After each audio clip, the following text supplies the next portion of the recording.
have to see it. Usually they do. And then eat all my tomatoes green and take a bite and throw it down. But, hello there, Pastafarians. It's me, Schizophrenic Mitch. Here I am on the mall. I just got here. I've only got like an hour and a half to be here, and then I got to go back and do chores. I know I talk a lot about my job situation, and I only mean to slightly complain because I'd much rather be doing this. Just to be clear about it, I do enjoy my job, but if these people would pay me 50 cents each to teach them some truth, I think I'd make more money here. But, I guess I'm too crazy. I mean, that's a crazy idea. So, oh well. Then I think that if I'm crazier, then maybe the things that I say might be worth 50 cents. So, it's hard to know if I'm too crazy or not yet there. Anyway, here I am looking for opponents in the never-ending Denver street debate. Just got here. Like I say, so really undesirable, I guess. At the moment.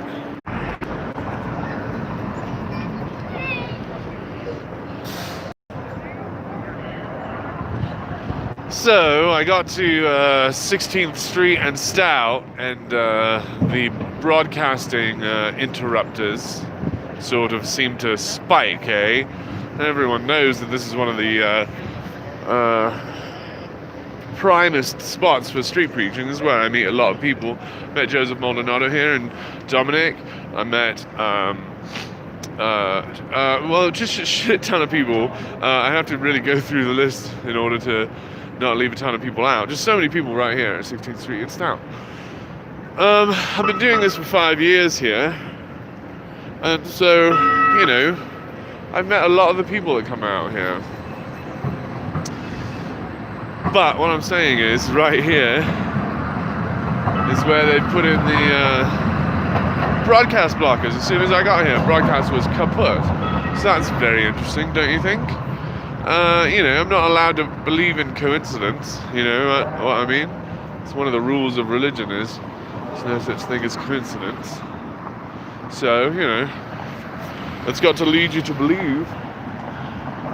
It's got to. The only reasonable answer now is that the NSA is trying to stop what we're doing here. And, I don't think they should do that. And if they would like to come down and talk about the reasons that I think they should stop, hey, this is the place to do it. Today's the day, apparently, because here I am, again, 16th Street and Stout, and I don't find anybody to talk to. Today's Sunday.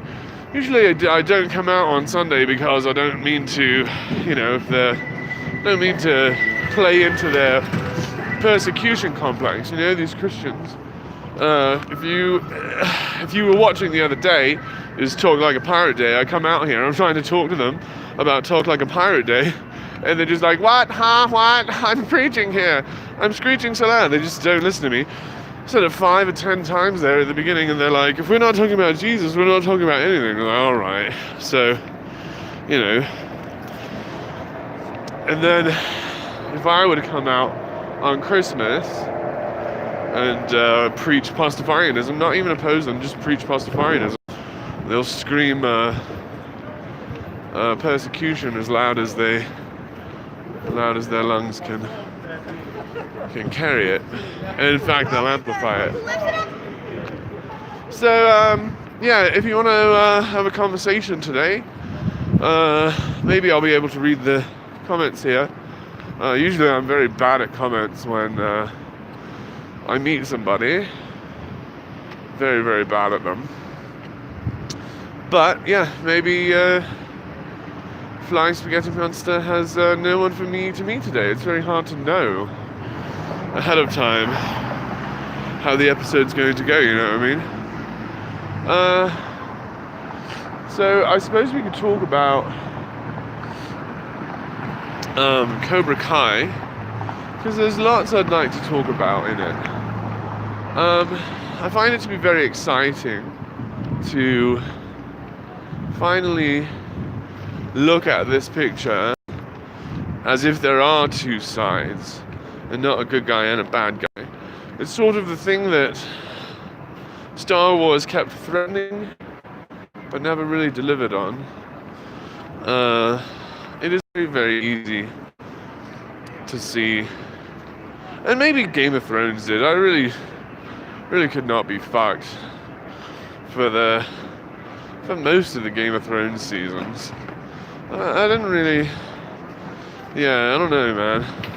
It's hard to know how to write a good story, because, the way action movies do it is they think of a cool thing to explode, and then they think of a reason for the fight to be there, and then they think of how cool the costumes are going to look, and what colors would be great for the second act, It's a sort of cynical process, but the way that I believe Terry Pratchett wrote, I may have heard him say this, but was that he just wrote the scenes.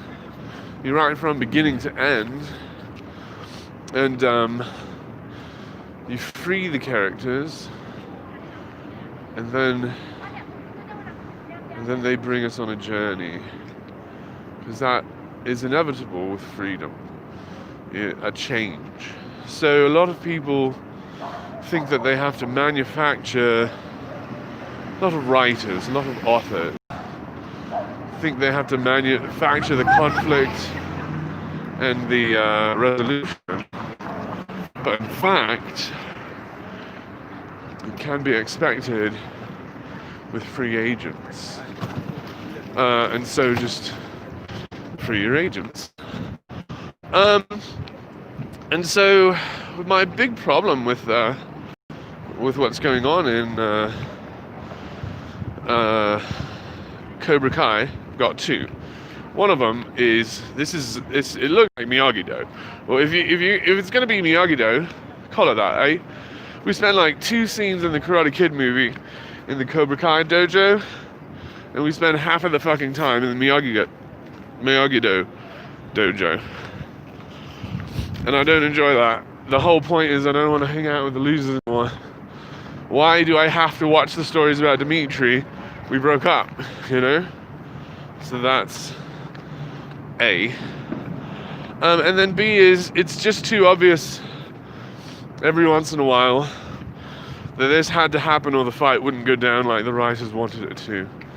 And so the big conflict in this show is that Daniel LaRusso and Johnny Lawrence got into a fight in 1984, and that fight has been defining their lives ever since. Every moment is defined by this conflict, and there have been so many moves in this fight, so many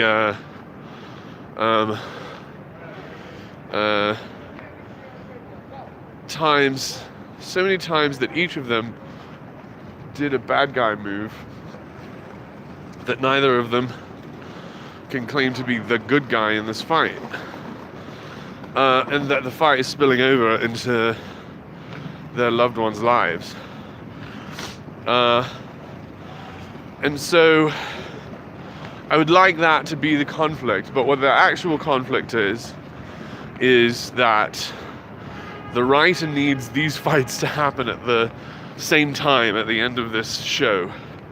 We're going to have everyone fighting in the high school, and so things are going to happen such that that fight goes down.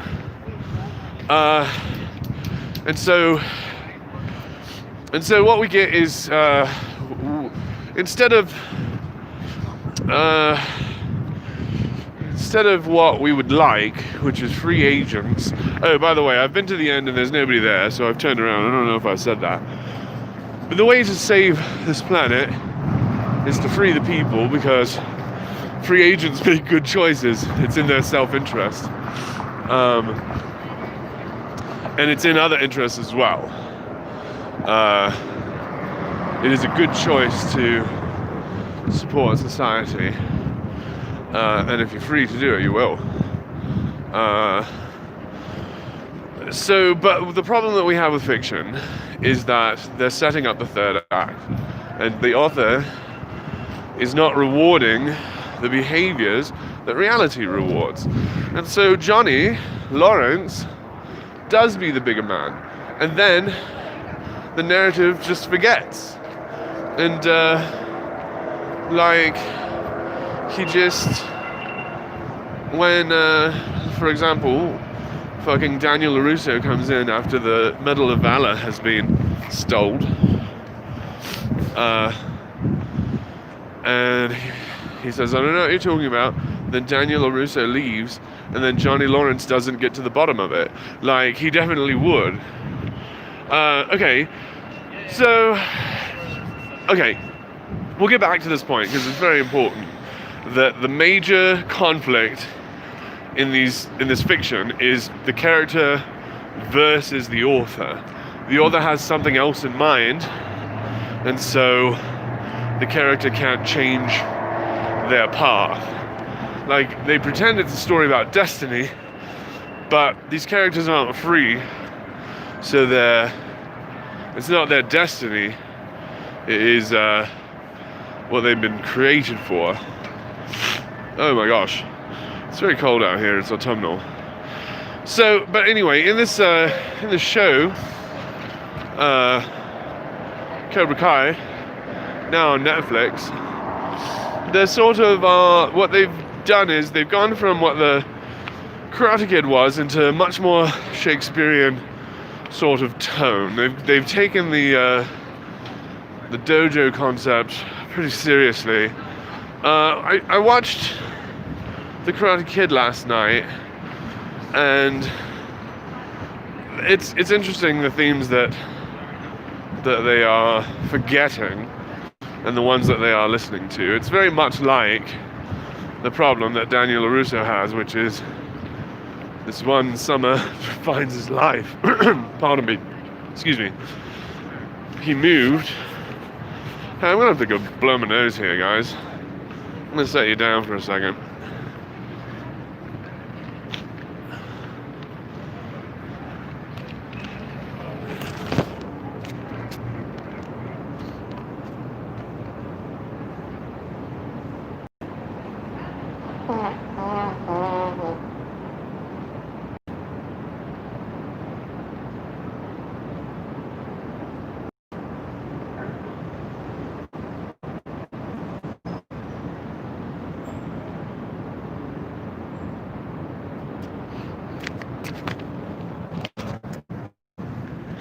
Sorry about that. It's pretty rude. Is there like a pause that I can push here? So that, if I have to like take a bathroom break, I don't have to end the stream. Let me know. I mean, usually I do radio show from home, from the studio, and doing it with the camera pointed at my face, and then again in public, and then again sobering. It's kind of, not my normal gig, so I'm getting used to it. I do appreciate your patience here, audience, pacifiers and guests. Anyway, we were talking about Cobra Kai, which I think you should watch. So they're taking it very seriously, very Shakespearean. And so we can think of these people as analogies for kings or shoguns, all of these different warrior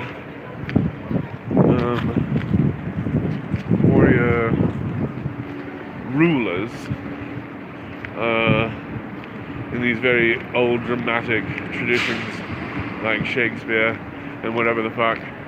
Crouching Tiger, Hidden Dragon was. And so the two kings, as it were, are, of course, Daniel and Johnny.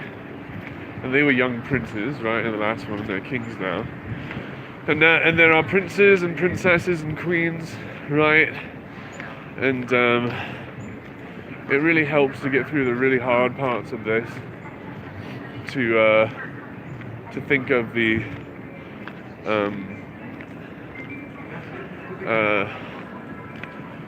car salesman, what is that place? The car lot, as like their castles, you know. It really helps to think of it as in a Game of Thrones sort of lens. Really helps process how bad some of it is, I guess. Because there are some episodes that maybe you could skip, you know, you'll get it, you'll figure out what went on. And it's, you know, it's cool enough. There's lots of episodes that are bad, in fact. Especially season 2. Season 2 bums me out, because that's when that idea is greatest, that they're being forced into this fight at the end. And so Johnny Lawrence is making all the correct moves. He shows mercy when his dojo's disrespected, and by showing mercy, you know, he waits a moment to listen to the conversation, you know, listen to the details, because he was trained from a very young time to not. And that's what gets them in this fight in the first place, is that Johnny Lawrence was ill-equipped to win back his beloved princess. He still actually pushed her away and into the arms of the cad from New Jersey. And Johnny Lawrence has never really gotten over her. So that's interesting. So what we're talking about a lot in the show is fatherless sons and how to be a good father, alright? How a person without a good male role model can, as it were, can find what they need to learn from that in the absence of one. I think there's a lot of lack of, well, you know, a lot of these characters are flawed. So, but anyway,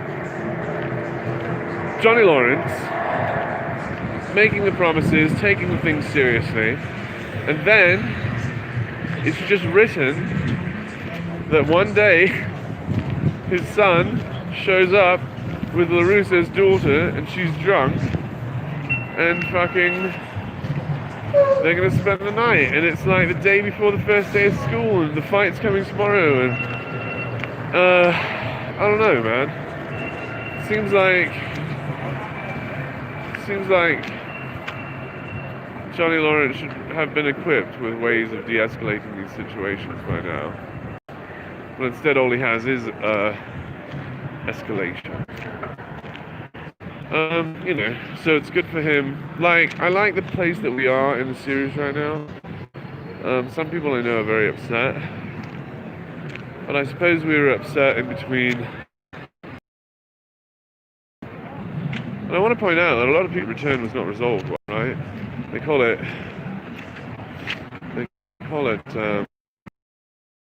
the weakest one. And they could be right. So, there's no one out here. Listen, there's sports. I think the sports here are going to be the most. I think we've got to leave at 4:30, which is still an hour and a half away. So I could continue around to the Capitol and see if anybody's preaching there. It's very hard to find the preachers.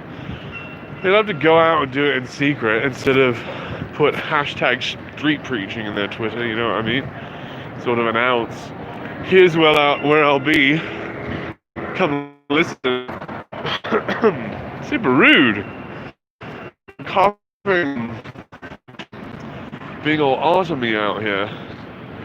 I've got some gloves. Maybe it's time for those. Huh. All right.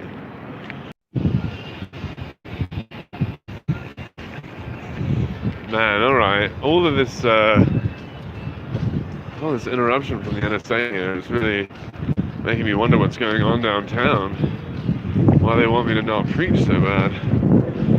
But you know, here's the thing about the difference here with megaphones. To show that they're doing what's right and pretending that they're trying to be heard. But, you know, this is a much better megaphone. More people can actually hear what I'm saying, and I don't have to have it in that loud, ignorable voice. If there's one thing that I've shown, it's that yelling is so incredibly ignorable that people don't even feel like it's cheating. They feel like you didn't say it, when in fact they didn't listen. And I demonstrated that with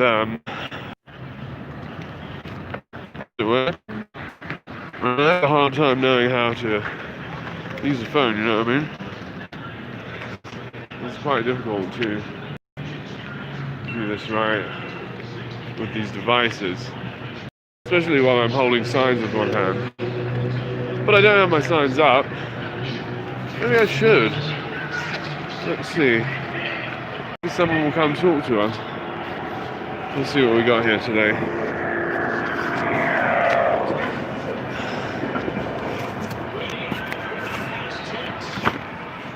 Got some street epistemology. Free street epistemology. Oh, we gotta move. We got the copyright shit here. I almost dropped this whole entire phone right here.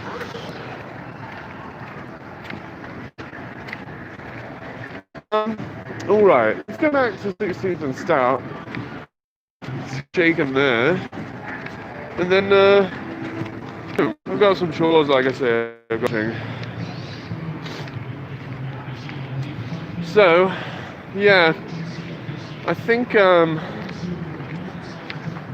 the studio is sort of forgotten about me and my debt, you know what I mean? And so now they just think of me as like this guy that lives in their garage, I think.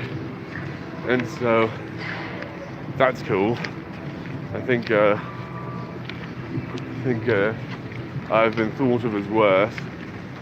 And I think this will get me through this winter here, doing this job and living at the studio, and then I can, low-key work on the editing this video, because I've got some. Now that I don't have like a lot of streaming time and my edit or filming time, because I don't even have a camera at the moment, I can focus on the editing that I am well behind on, and the cuts that I should do of the work I should put it together so that it's human readable, you know. And so I'm going to try to find all the times in these conversations out here that my adversary has conceded a point and said that's a good point, because I think I really would like to demonstrate that I'm a good faith conversationalist, and a tool that can do it in 3 minutes would be great. I think I could do that with my footage. Take 10 different people being like, well, that's a good point. So just demonstrate that I know how to do it, and I'm not, because you don't deserve the effort. But maybe that can't be done. Also, the other thing I need to do is edit together this tour that I took to the East Coast. I've been thinking about a lot of the locations that we were. New York was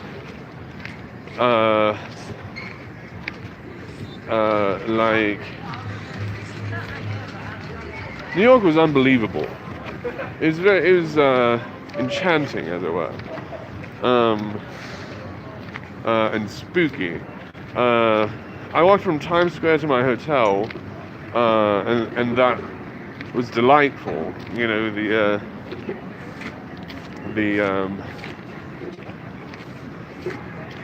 capability, and then the use of the capability. It was like, yeah, it was wonderful. And a lot of the other locations that we've been. And so, you know, I'd like to put that all together. Eventually, just the other day, Trevor and Jen got married. So that's cool. They were engaged on the tour, and now they're married, and they streamed quite a bit of it. They streamed the whole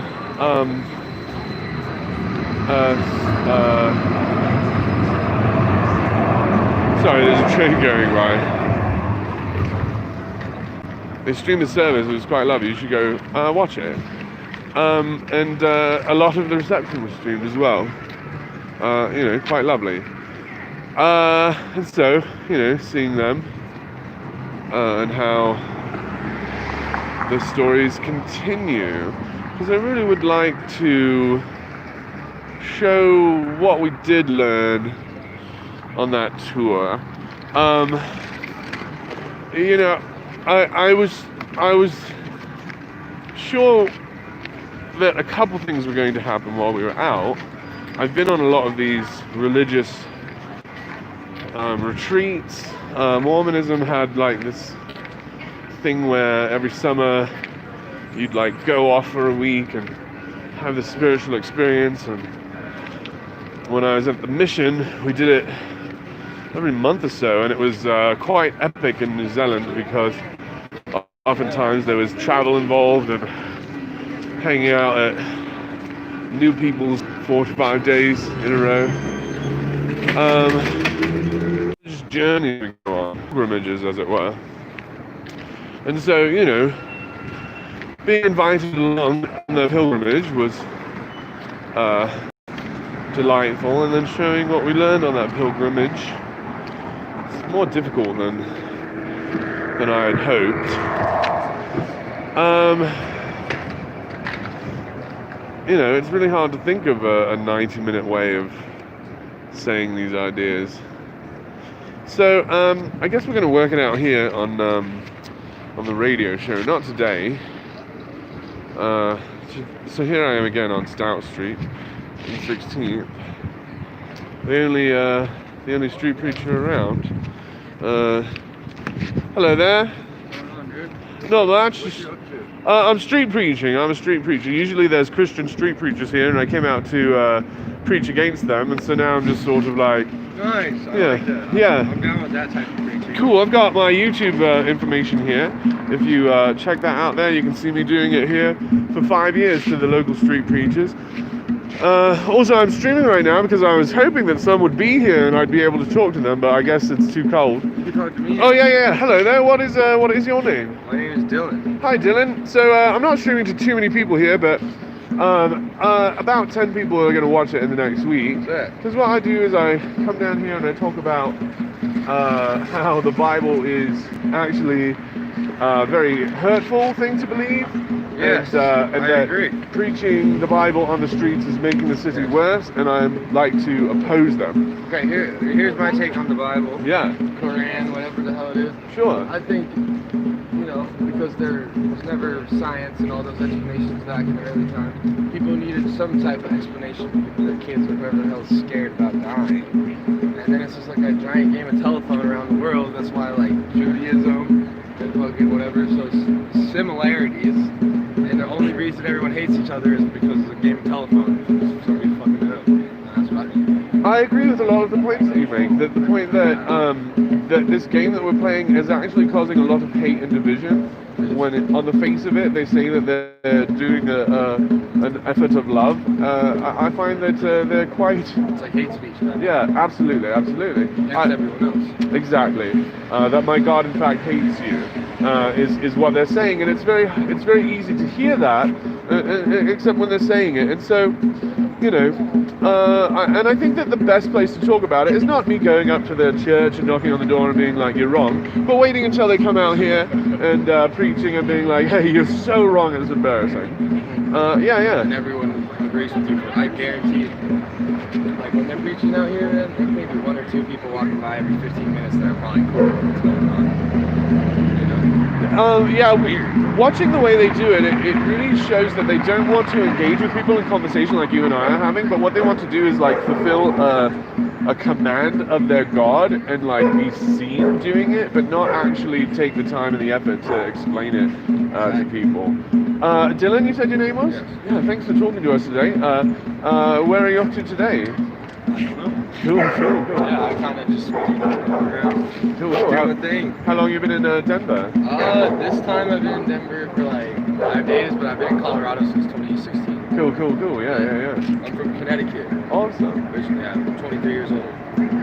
I very much like Denver, and I think as a city we're doing pretty well in having these hard conversations. Yeah. And mostly because so many Christians are willing to come out in the street and preach. And so I don't want to discourage them from doing it. I do wish they were here to talk to, but I want them to talk a bit more rationally and reasonably about this conversation. I think in Denver we're kind of getting it to work here. Yes. Instead of trying to find ways that we can just agree with each other and trying to find differences between us, I think we've come together pretty well in the street preaching community to find similarities in what we are Is that a trying to pocket do. watch? This is my, it is on a chain, but this is my credentials for the Church of the Flying Spaghetti Monster. Oh, can I get it certified? Yeah. There's a website to check out, venganza.org, and you can, for $35, you can get ordained as a minestrone in the Pastafarian Church. Okay.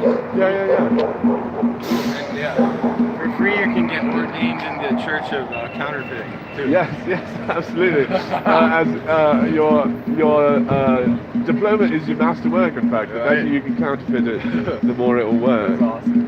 I'm going to go this way and see if there's any street preachers. Very good to meet you, Dylan. See you soon. So that's nice. Conversations, with people in the street. Hopefully there will be, when we go this way, someone else will have set up some sort of sermonizing, and we'll be able to talk to them. Now, as far as who I hope it is, who I'd like to have this conversation with today, you know, I hate to say it. Well, no, actually, the truth is, I'd like some time to fucking talk to Joseph Maldonado. No, Joseph Montano. My apologies, Joseph. Joseph Montano. I haven't really had a chance to speak to him, and I did promise him some interviews, and so maybe I'll let him know that I can make myself available for those whenever he wants. And I'll let because we're at 6 days a week at the retail thing, because retail doesn't be that way, right? And so I bet I could take one of these days and see Montano, because usually when he's out here he's one of the major organizers. He's the one herding the kittens, so it's very hard to talk while you're so incredibly responsible, eh? Where are we now? 16th and Champa. What time do we have, Pastafarians? Maybe we should, maybe I should call it a day. Let's hit the end of it again and then I'll wrap it up. I was in the way for a minute. You know that feeling when you're like, oh shit, I'm in the way. You know, I think that some religions are trying to give people that feeling all the time. And I think that's a disservice. If your religion is making you feel like you're in the way, I think it's not communicating the ideas very well.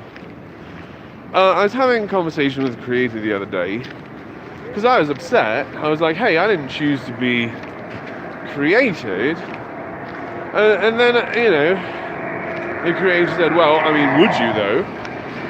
And then I said, well, yeah. So I guess I did. It's hard to know how time works, right? Back and forth.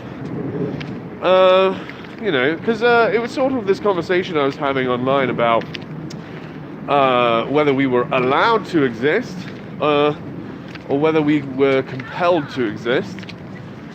And I think the answer is literally, you were compelled to exist. And sort of metaphorically, you're fine with it, is really, I was compelled, but I'll take it, is sort of what the situation we find ourselves in. We weren't allowed to exist. We were compelled, but now that I do exist, I'll take it. I can make use of this. But not, it's a gift. Well, I mean, it is a gift as in like a scar is a gift, right? Something that is this is a pitchfork right here. You know, it says hope from the other side, and it's like gardening tools, but you know, it is a pitchfork right now. You know, on the ball.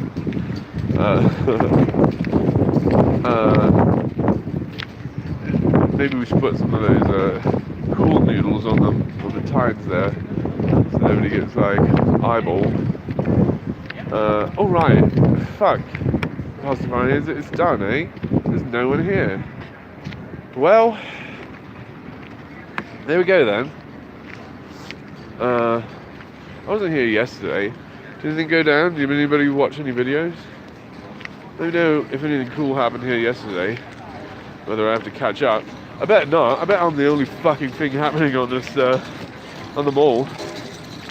A lot of these people don't even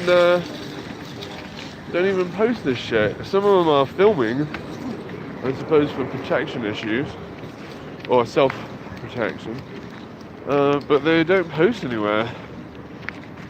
I think Maldonado is just archiving all of this shit.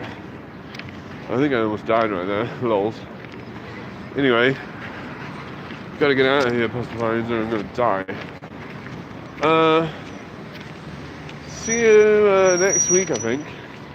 Dude, I don't even know when my next day off is. I think it's like Wednesday or Thursday. But I don't know. It's the way it works with the retail, you know. It's new every week and everything changes and don't know what day it is. And you got to yeah, you know, but it's what I have to do because I can't be allowed to just do my real job. Who knows what would happen then? What if all these people, instead of being shackled and having all their time wasted, what if they were free to do whatever they wanted, eh? What if we could actually free these minds? Think of the change that they would make on this planet. I guess that's why they're distracted. If you're afraid of them, I mean, distracting them is really your only option. Well, I mean, distracting them until you know, you're allowed to kill them. You know. So I was thinking about this, you know, feeling that we're having in the country, that we are two nations living in the same locations. the sort of passive-aggressive civil war we're having on Twitter, and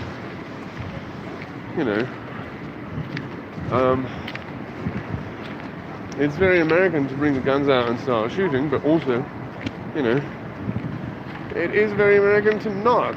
So let's, have conversations in public in the street, okay, Denver? Let's,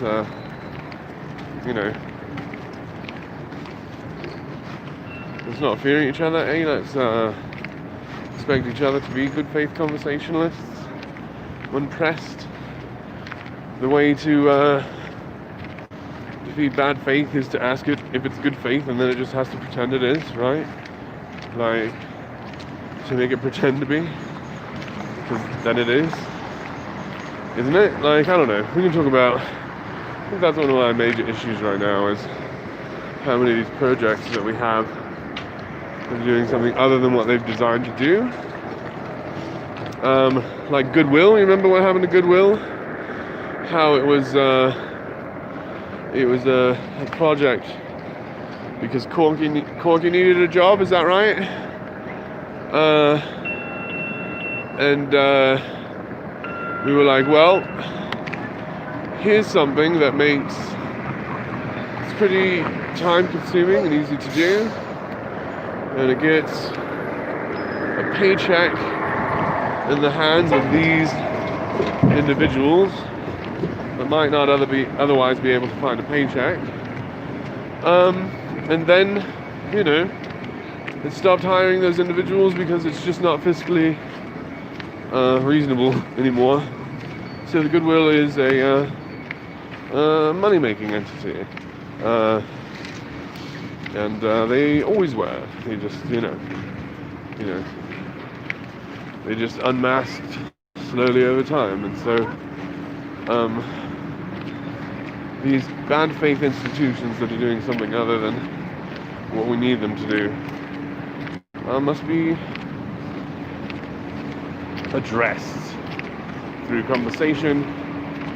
The American conversation, I believe, happens in the street. You can invite me into some buildings and stuff for the conversation, but if we're in one of our dojos, the advantage is ours, and we all own the street, eh? So, let's fucking talk about it, eh? Come down to Denver. I've got the time, we'll figure it out. I know my schedule about a week in advance, so let me know when you're coming and we'll connect, yeah? I'd really like to talk about this. Your religion isn't just wrong, it's hateful, and it's aggressively malignant. I'd really like to clean up your mind a little bit. I'd like to add some language to your brain that will change your behavior in the future.